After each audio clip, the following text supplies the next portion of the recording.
اما بعد فاعوذ باللہ من الشیطان الرجیم بسم اللہ الرحمن الرحیم الصلاۃ والسلام علیک یا رسول اللہ الصلاۃ والسلام علیک یا حبیب اللہ الصلاۃ والسلام علیک یا رحمۃ للعالمین وعلی آلک واصحابک یا خاتم النبیین۔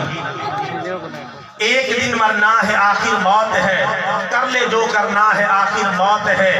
ایک دن مرنا ہے آخر موت ہے، کر لے جو کرنا ہے آخر موت ہے یہاں سے تجھ کو جانا ایک دن، قبر میں ہوگا ٹھکانا ایک دن، اب نہ غفلت میں گوانا ایک دن، منہ خدا کو ہے دکھانا ایک دن، کیونکہ ایک دن مرنا ہے آخر موت ہے، کر لے جو کرنا ہے آخر موت ہے۔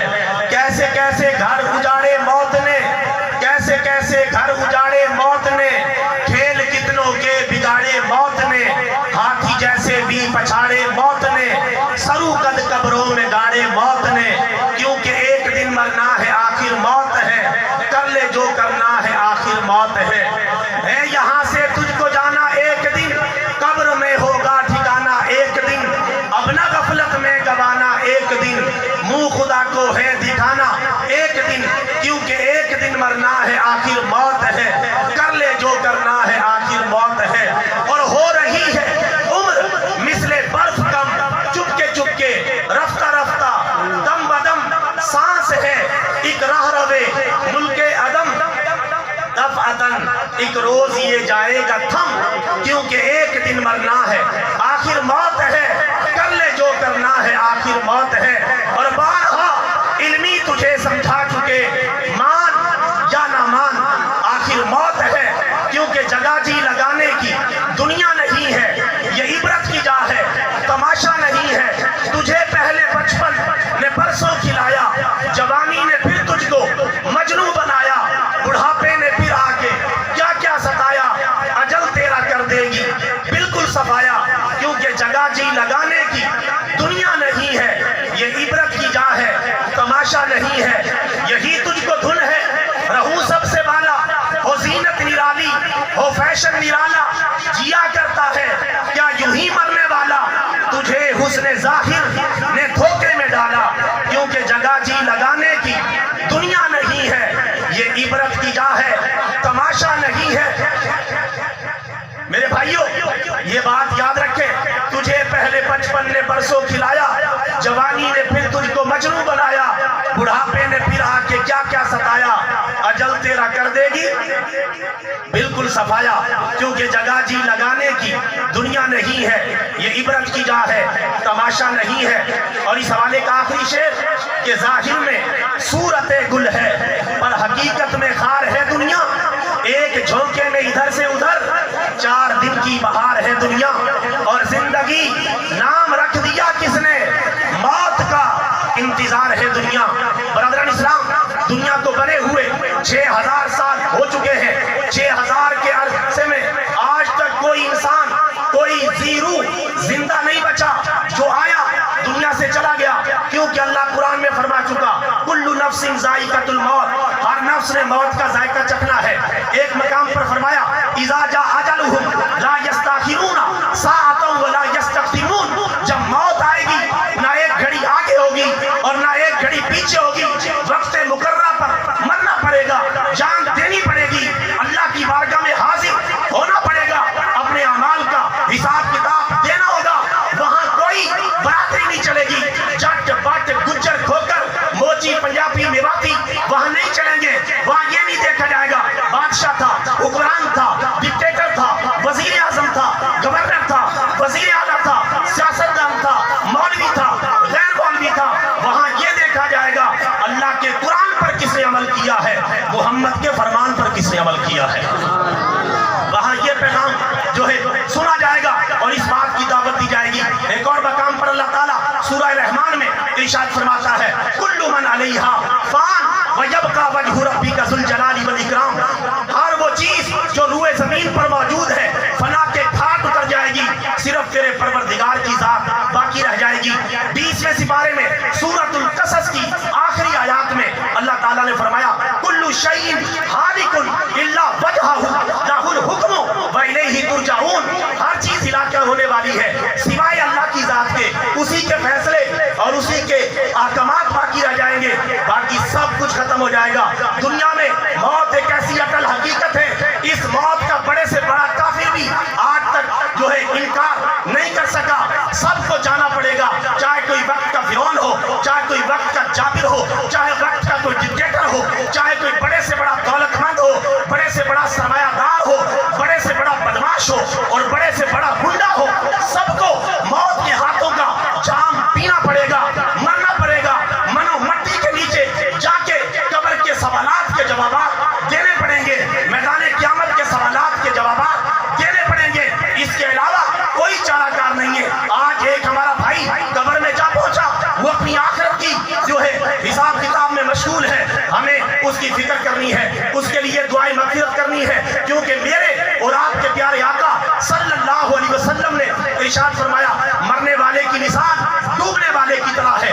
جس طرح ڈوبنے والا کہتا ہے بچاؤ بچاؤ بچاؤ، اسی طرح مرنے والا بھی کہتا ہے مجھے بچاؤ، میرے لیے کوئی صالح ثواب، میرے لیے کوئی دعا، میرے لیے کوئی صدقہ جاریہ کرو۔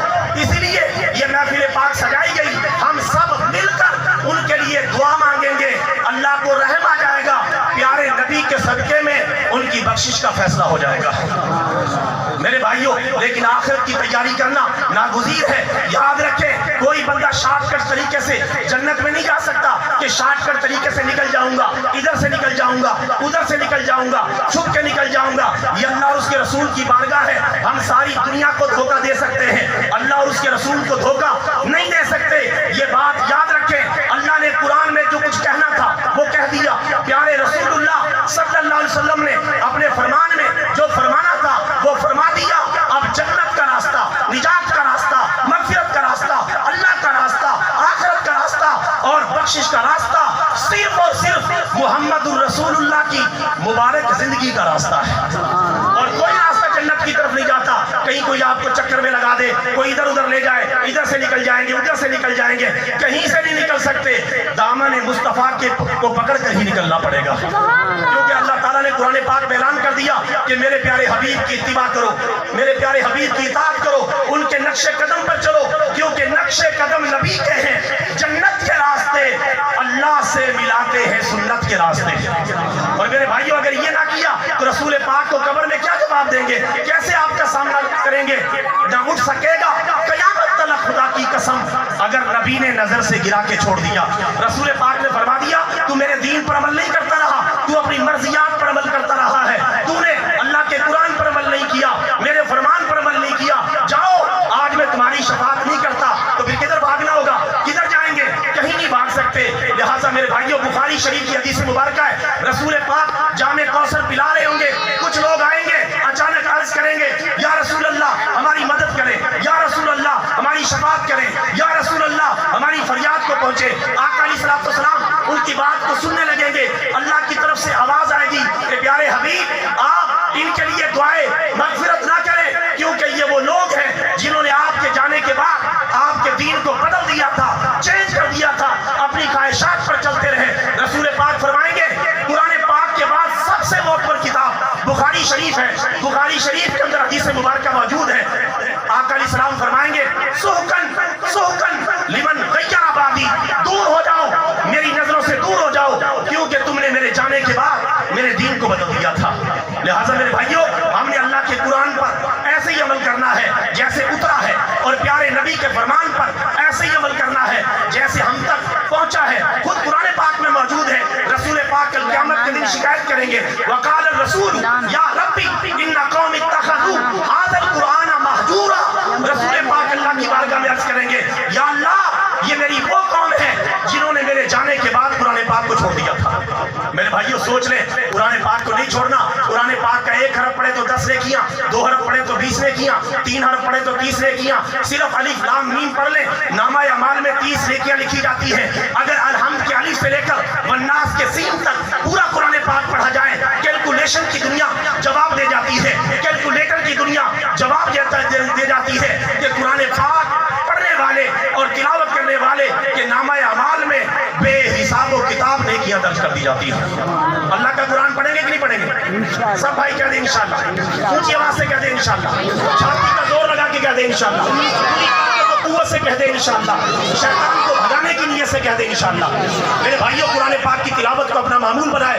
میں چند باتیں جو ہے کہہ کے چونکہ وقت کے دامن میں گنجائش نہیں ورنہ بہت سارا پیغام میں آپ کو دیتا اور قرآن و سنت کی ترجمانی کرتا لیکن وقت تھوڑا بچا ہے اور جو ہے اس حوالے سے میں اپنی گفتگو کو مختصر وقت میں سمیٹوں گا. چھاتی کا زور لگا کے کہہ دے سبحان اللہ, محبت سے کہہ دے سبحان اللہ اور پیار سے کہہ دے سبحان اللہ.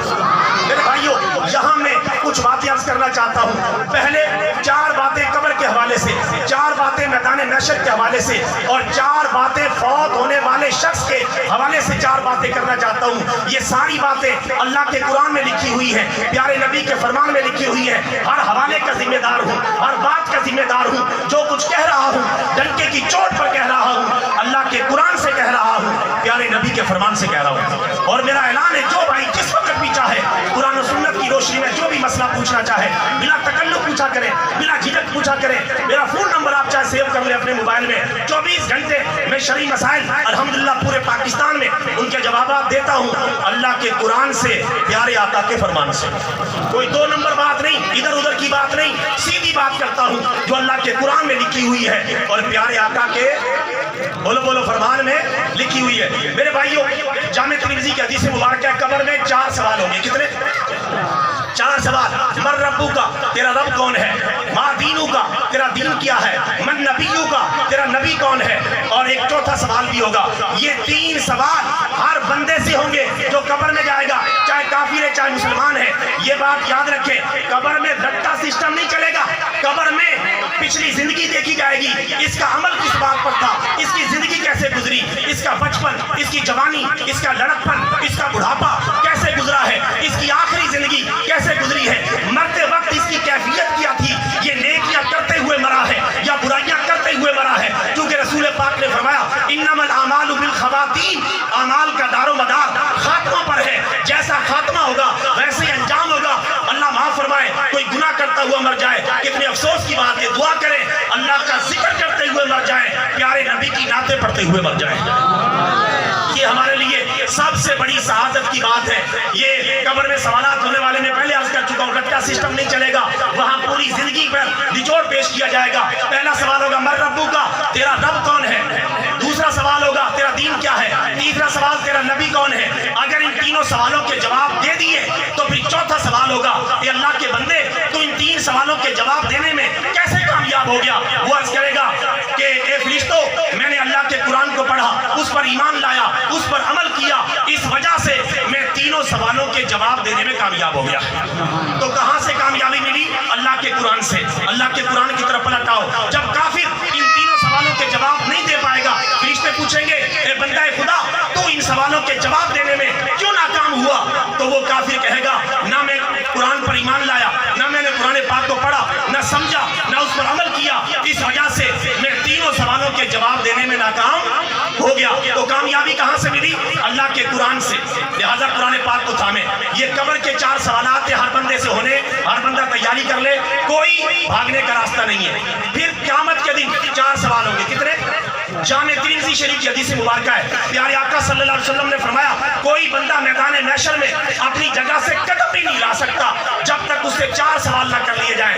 نمبر 1 زندگی کیسے گزاری, نمبر 2 جوانی کیسے گزاری, نمبر 3 امال کہاں سے کمایا, کہاں خرچ کیا. اس سوال کی 2 جز ہیں, مال کہاں سے کمایا اور کہاں خرچ کیا.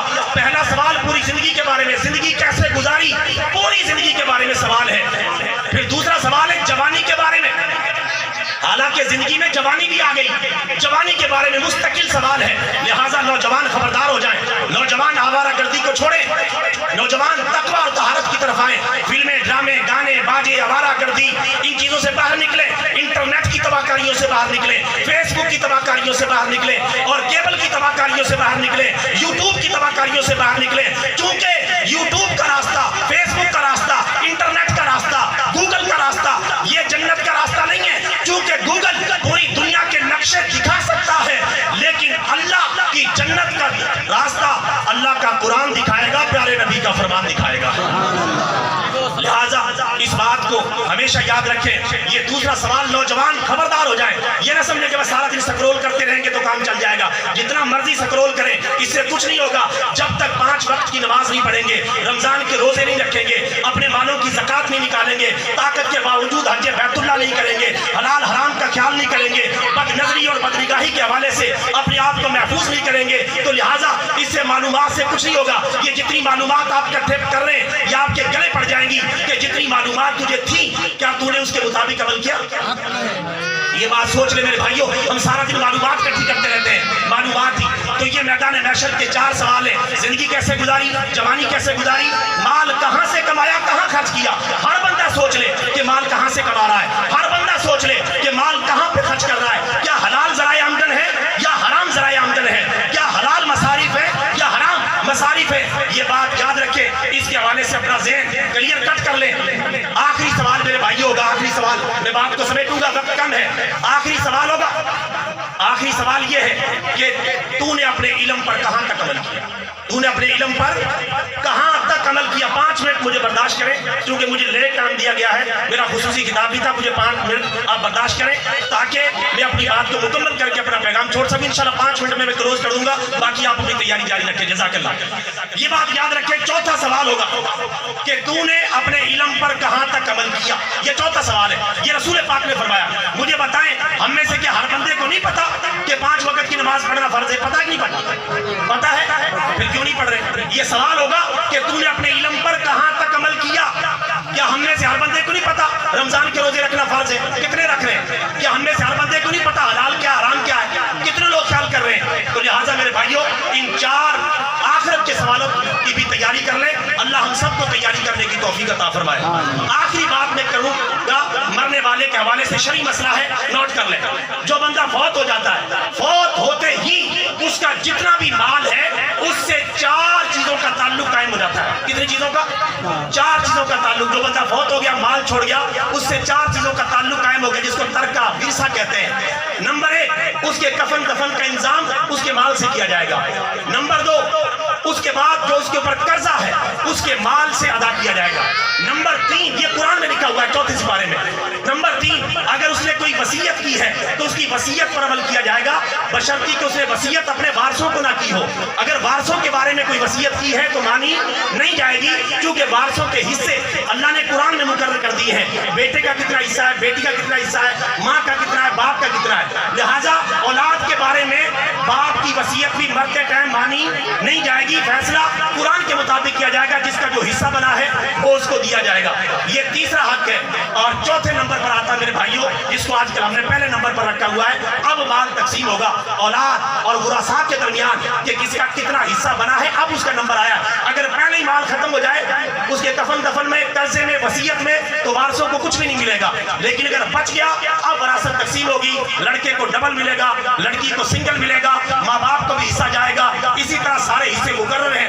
لہٰذا میرے بھائیوں، جب بندہ مر جائے اس کے مال کو شریعت کے مطابق تقسیم کریں تاکہ لڑائی جھگڑے ختم ہو جائیں، فتنہ و فساد ختم ہو جائیں، ہم عدالتوں کے چکر نہ کاٹتے رہیں، ایک دوسرے کو ذلیل و رسوا نہ کرتے رہیں، بہنوں کا حصہ نہ کھائیں، بھائیوں کا حصہ نہ کھائیں، جس کا جو حصہ بنے اسے اللہ کے قرآن کے مطابق تقسیم کر دیں۔ انشاءاللہ کوشش کریں گے کہ نہیں کریں گے؟ انشاءاللہ۔ سارے بھائی کہہ دو انشاءاللہ۔ بس میری بات مکمل ہوئی۔